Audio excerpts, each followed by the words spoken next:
En aquest vídeo aprendrem a calcular l'àrea i el perímetre d'un rectangle.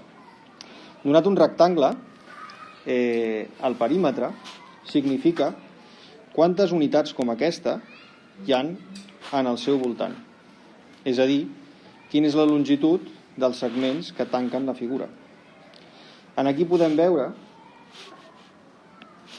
que tenim a la seva base 1, 2, 3, 4, 5, 6, 7, 8 i 9 unitats.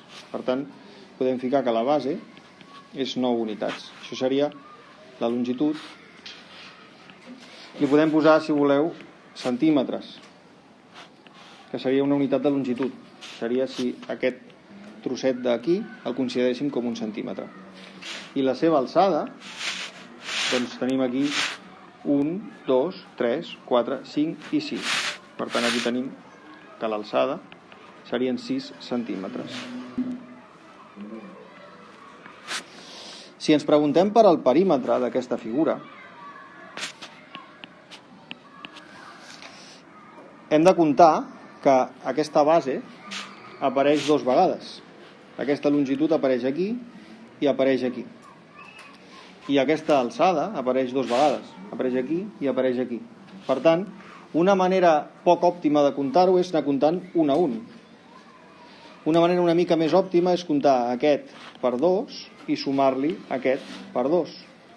Però la manera més òptima i més ràpida és utilitzar que és 2 vegades l'alçada més la base.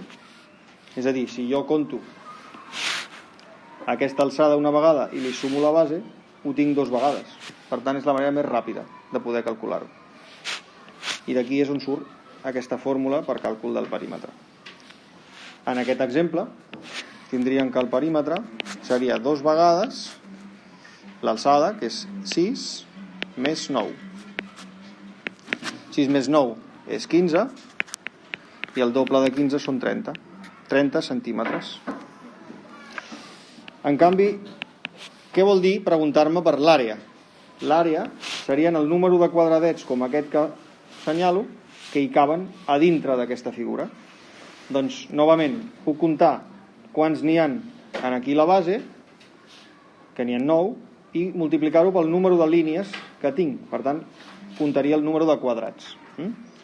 És a dir, això seria el número de línies pel número de quadrats que té cada línia. Aquesta seria la fórmula general, i a l'aplicar-la, doncs, tinc que l'àrea